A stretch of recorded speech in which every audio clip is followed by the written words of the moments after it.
The winner of the 2011 John Newbery Medal for the most distinguished contribution to literature for children is Moon Over Manifest by Clare Vanderpool.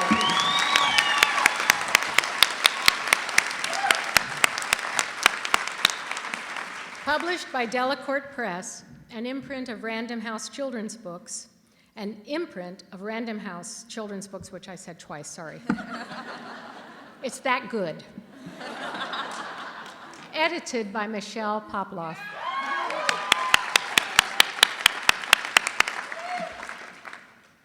Murders, orphans, bootlegging, con men, a fortune teller, a box of secrets, and the Rattler await 12-year-old Abilene Tucker in 1936 when she arrives in Manifest, Kansas, her drifter father's hometown where he has sent her. Moving back and forth in time between the Great Depression and World War I, this highly original, splendidly written novel is advanced by stories, letters, newspaper articles, Hattie Mae's news auxiliaries, and Abilene's witty, expressive first-person narrative, sprinkled with her universals. Philosophical and sophisticated, this complex, brilliantly crafted story explores powerful themes that resonate with today's readers. Living in times of economic hardship, the impact of war and disease, facing profound loss, having the courage of one's convictions in seeking truth and combating corruption, searching for love and longing for family. Clare Vanderpool, for illustrating the power and importance of stories in understanding the past, informing the present, and providing hope for the future, for showing us that the path to perdition was really the path to redemption, and for giving us a remarkable story about the healing of a town and a girl who finds a place to call home. Please come forward to receive your much-deserved 2011 John Newbery Medal for Moon Over Manifest.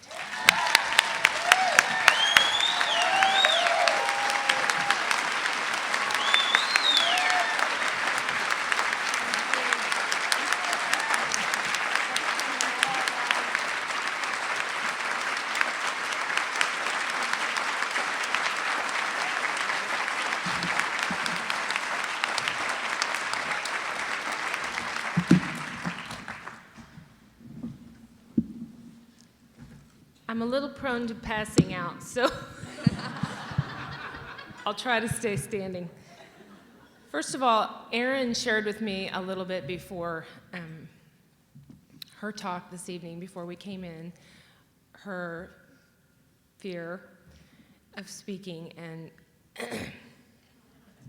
may I be the first to say, you illustrate beautifully and you speak beautifully.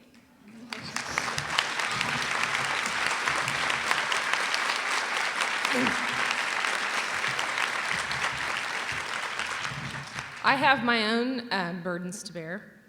My children will be the first to tell you I somewhat overestimate my sense of humor. I had the great pleasure recently, I had a trip to Washington, D.C., and I took my teenage sons, which I was thrilled to do. We were sitting on the plane. One of them said, "It's hot in here." And I said, "Open the window." And Luke, my 17-year-old, after he reached to open the window,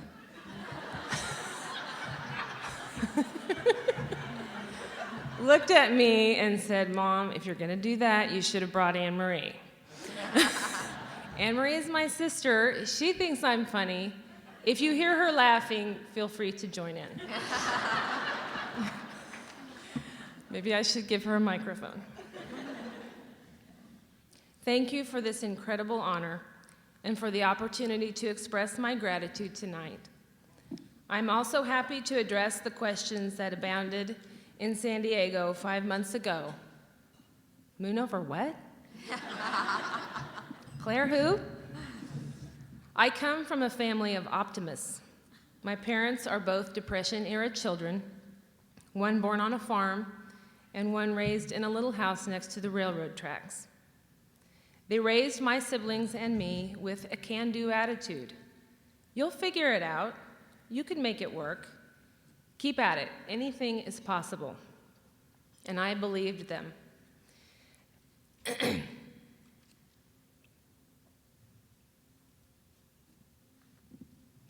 Erin, you want to come up?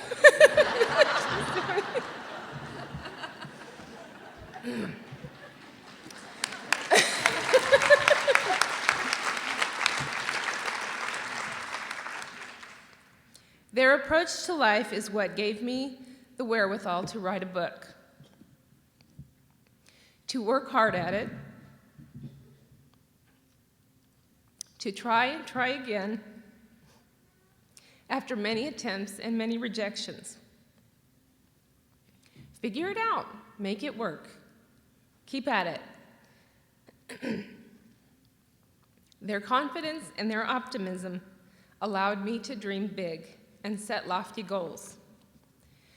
But even with that spirit, that optimism, that determination, I never set out to win a Newbery. I never even dreamed of it. And I have always dreamed big, just not that big. So I'd like to say a few words of thanks to my parents for helping me see that the cup is more than half full. It is overflowing. To my incredible agent, Andrea Cascardi, for being the one to say yes to my query, for her enthusiasm, her guidance, and mostly her friendship. To Michelle Poploff, my editor extraordinaire, for asking all the questions that needed to be asked, challenging me when it wasn't quite there, and making my first experience in publishing an absolute joy. To the president and publisher, Chip Gibson, and my many friends at Random House Children's Books, for being outstanding at what they do, and more importantly, for being truly outstanding people. To the Newbery Honor winners, I have read all of your books and loved them. Joyce Sidman, Margie Pruce, Rita Williams Garcia, and Jennifer Holmes. I am honored and humbled to be in your company. To my group of writer friends, Diane Curtis Regan, Deb Seeley, Lois Ruby, and Christy Bro for their support, encouragement, oh, they're over there, and loving criticism of the book during the many years in which I was the only yet-to-be-published author in the group. Without them, I would still be an aspiring writer. To my sister, Anne Marie, because this would not be nearly as much fun without her, and for thinking I'm funny. To my family, my children, Luke, Paul, Grace, and Lucy, my husband, Mark, you are the reason my cup is overflowing. And especially to the Newbery Committee, thank you for honoring my book in this incredible way, for spending time in my story, living among the people of Manifest, and loving them. They're not much for medals or pageantry, these good citizens of Manifest, but I'll be happy to accept this award on their behalf. Okay. Someone asked me recently if winning the Newbery is as wonderful as having a baby.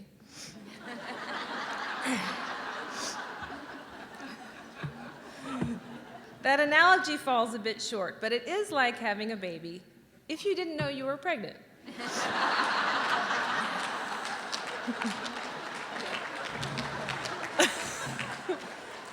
There are no months of preparation, no pre-Newbery vitamins to build up for the big event, and no book called What to Expect When You Win the Newbery to guide and instruct.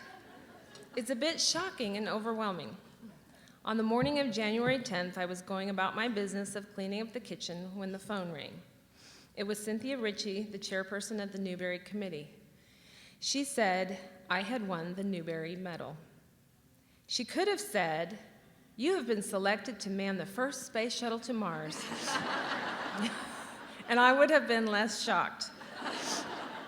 And I probably would not have cried. Or she could have said, "You're having a baby today." And I would have been more prepared. I know how to do that. In fact, I've still got a name or two I could have pulled out of a hat very quickly. But that's not what she said. Actually, I can't tell you exactly what she said because after she identified herself and mentioned the words Newbery Medal, my brain couldn't absorb it all at once. So what does one do with that kind of information? I looked at my husband with tears in my eyes and shared the news. Mark is a very understated man. You can tell him, the house is on fire, and he'll stand up, stretch, and say, well, I guess I better put it out.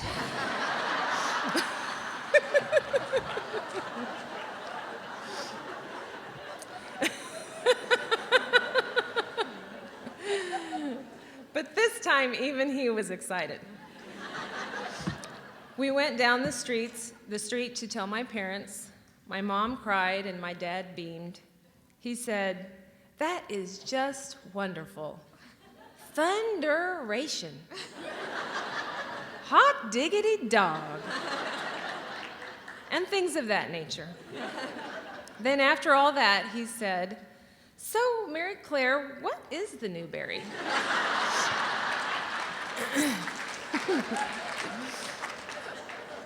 I texted the boys on their contraband cell phones at school, went over to school and jumped up and down with the girls. Then my sister came down to my house. You know the one, Anne Marie. She's mentioned in the acknowledgments as being 2/3 Abilene. We watched the live broadcast as the other awards were being announced, the Prince, the Caldecott, the Newbery Honor Books. Then as the tension mounted to the announcement of the medal, she and I looked at each other with a shared sense of dread. What if there'd been a mistake? I had told my parents already. Then they announced Moon Over Manifest, and Anne-Marie and I breathed a sigh of relief. It was on the internet. It must be true. So back to the question of Moon Over what and Claire who. Allow me to introduce myself. I am a mom, I am a writer, and I am from Kansas. If you have a map of the country, okay, they just proved a point that I'm going to mention it. If you have a map of the country and throw a dart directly at the middle, and you're just a little off, you'll hit Wichita. I begin by telling you where I'm from because place is very important to me. I don't know if I'm typical in this regard, but I'm very much a product of my geography. The neighborhood, the pool, the sledding hill. It's Kansas, so a good sledding hill is a pretty big deal. I love living in Kansas, and I'm always a little befuddled by the need on the part of some to seek out acknowledgement or validation from perfect strangers about where they live. Like when the audience members at a television show clap because the host mentions their hometown.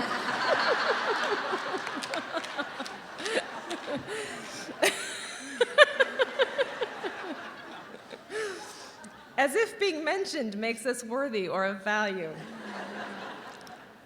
Some people feel the need to tout certain aspects of our state to raise ourselves in the esteem of others. We are the home of this industry or that celebrity. I've never understood where this need comes from. I've always been of the mind that if more people know the wonderful things about where I live, they'll want to move there, and then it will become very crowded. And besides, they never pull out the big guns anyway.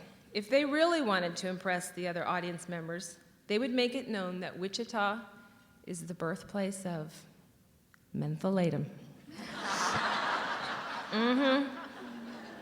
Now I'm going to be in big trouble at home because we'll be overrun with tourists and sightseers and people with chest congestion and runny noses. I think... See, I do think I'm funny.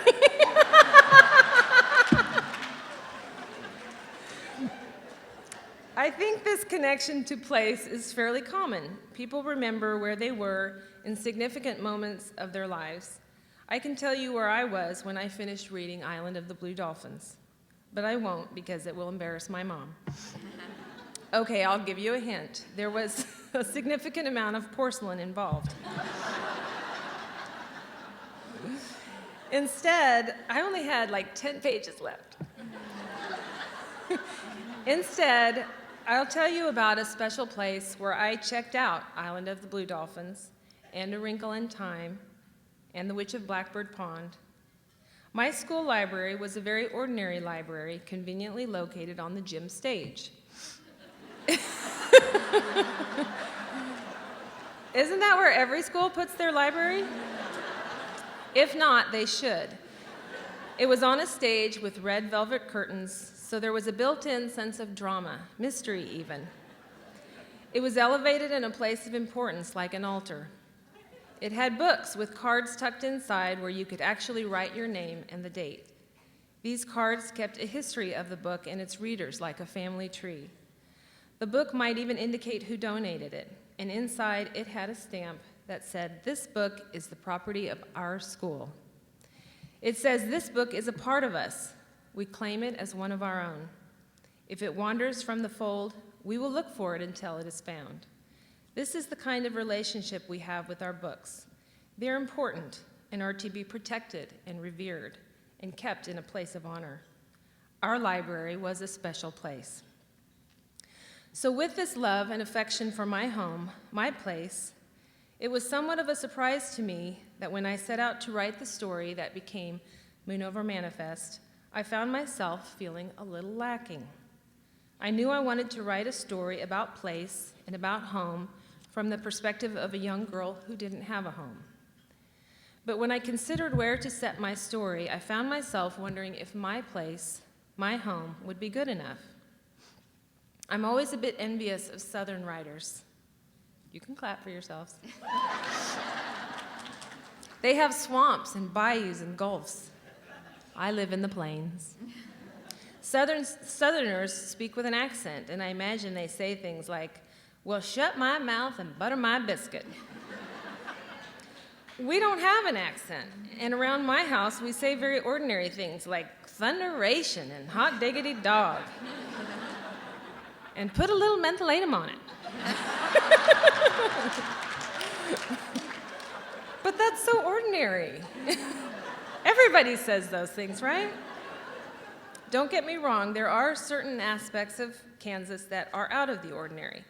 If you pay us a compliment like, "That dress looks nice," we reply with, "Thanks, I got it on sale." Most of the country asks for a soda. We call it a pop. Still, I've lived my life in one zip code, and things are pretty ordinary at 67218. But I do have a certain life experience that changed my perspective. Yes, I may have lived in one zip code, but I've traveled through many, many others. Growing up, we toured the country for 3 weeks every summer in a 17.5-foot holiday rambler, a travel trailer. 6 of us. On these trips, we saw sights that were very different from my home. Canyons, mesas, oceans, Everglades. But over time, and probably more in looking back, I realized something. That what is to me strange, exotic, extraordinary, is just someone else's ordinary. From my little window to the world in that holiday rambler, I could see that while some of those people have a different view from their back door, mountains or forests or oceans or skyscrapers, we all have a similar experience on either side of that back door. The same hopes and dreams, the same need for community and belonging. There's something comforting about this common experience of being human, and the greatest comfort is how we express that experience, how we give it voice, through story. Optimism and perseverance alone does not make a good writer. There has to be some blood, sweat, and tears. Did I work on the craft? Absolutely. This is my first published book, but it is not my first attempt at putting pen to paper. I started writing, really writing, with intent and purpose when my first child was born. He is now 17 years old. During those years, I did what a writer does. I changed diapers and I wrote. I made peanut butter and jelly sandwiches and I wrote. I read and I wrote. I listened to what others had to say about writing and I wrote. I try to approach my writing the same way I approach everything else in my life. Work hard at it and have fun with it. Enjoy the experience. But just as optimism is not enough, hard work is also not enough. Somewhere along the way, craft and muse must meet. Somewhere, the writer must loosen the reins on plot, character, and conflict, and allow the creative process room to stretch and pulse and breathe life into the bones of the story. Perhaps that is what the creative writing process is, having a connection to the stories within oneself and giving voice to them. If I have a particular strength, this is it. I have a strong connection to place, and for me, there is a story around every corner. And I remember those stories, the ones I've been told, the ones I've heard in passing, and the ones I've made up. They live in me as surely as I live in Kansas. As I said, I never set out to win the Newbery. Many years ago, I set out to write a children's book. I wanted it to be interesting and fun and have characters that I cared about and that the reader would care about. I wanted it to make me laugh and make me cry and do the same for the reader.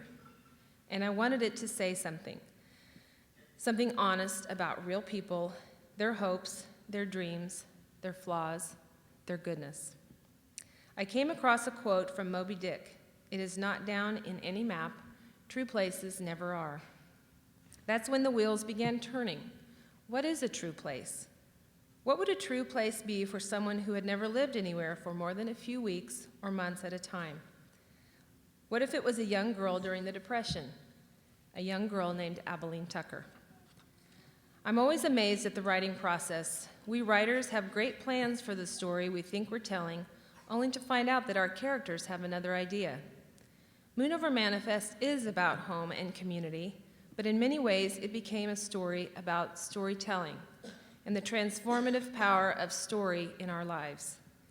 Yes, the people of Manifest are ordinary people living in the plains of Kansas, but through their story and the very telling of it, these ordinary people show themselves to be beautiful and extraordinary.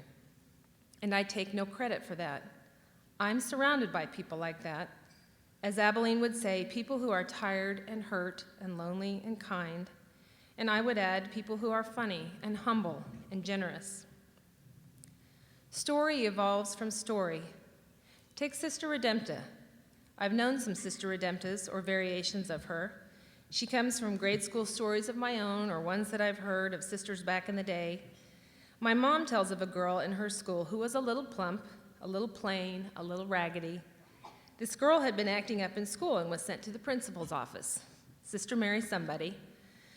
Sister said, "Now why would you want to act this way? Not nice behavior coming from such a pretty little girl." The girl went away feeling not chastised, but pretty. That's a Sister Redempta. I know some shadies, too, and Eudora Larkins and Ivan DeVores and Velma Tees. But don't we all, if we really pay attention and really recall, don't we all have stories that could create characters like these? The things that unite us, in fact, bind us together as people, are simple. Laughter. No one has to teach us to laugh. There's nothing better than a baby's laughter that bubbles up from their core. Tears. No one teaches us to cry. When moved, the tears just come. And story. The way we give voice to our laughter and tears. From the time children can speak, "Mama, guess what?" Or the boy in school who is asked, "What is 6 times 4?" He raises his hand and says, "One time." He doesn't want to give the answer to 6 times 4. He wants to tell a story. Abilene would call this a universal, this need for story. Abilene, who has never experienced some of the things that bind us to one another, community, friendship, belonging, she knows the power of story. That's one of the first things we learn about Abilene. Her daddy does his best talking in stories, and she clings to them, tucks them in deep like the compass tucked away in her satchel, and saves them for when she needs them. And of all the places for her to end up in her drifting, Manifest, Kansas, the stopping point for immigrants and refugees from around the world, displaced people just like her, people with stories of their own, but whose stories become hers. Isn't that how we all come to know one another? Through our own stories? Through the people of Manifest, Abilene experiences the power in a story. It can change us in the telling and in the listening. As writers, readers, librarians, storytellers, we are all diviners. We reveal things, make them known, especially to ourselves. Through stories, we recognize each other and ourselves. We recognize what is common to all of us, the ordinary. But in the telling, it becomes beautiful and extraordinary. So back to the Newbery. When Moon Over Manifest was published last October, I was living large. My family and friends all came out for the big book launch, and we celebrated a dream come true. Then January 10th rolled around, and something happened that I had not dreamed, something extraordinary. I received word that my book will forever be listed among the likes of Island of the Blue Dolphins, A Wrinkle in Time, Number the Stars, and A Year Down Yonder. Books that I loved, and I swear loved me back. What does it mean? How do I put it in context? It's not something I set out to accomplish. It's not something I earned. So quite simply, it is a gift. And that is context enough. A gift, like a story, has a giver and a receiver, and that implies a relationship. The kind of relationship we witness in Manifest, Kansas, when Shady and Jinx and the people of Manifest are mixing up their elixir. Shady is asked to offer a prayer which sounds more like a toast, and the townspeople respond. Amen, they said in unison, these citizens of the world, and they held their breath as the many and varied ingredients that had been simmered and stewed, distilled and chilled, were combined to make something new, something greater than the sum of its parts. That is the best part of a story, that relationship between teller and listener, between writer and reader. We each bring our own ingredients of memory and experience, loss and longing to add to the story pot, to simmer and stew. I'm honored, humbled, and grateful beyond words. Thank you for the way in which you have received and honored my book, my story. If in giving me this award you are saying that my story touched you, then we share in this honor, because your story touches mine, and mine mingles with yours. And as writer and reader, we throw in our own ingredients to the story pot, to simmer and stew, to make something new, something greater than the sum of its parts. Thank you very much.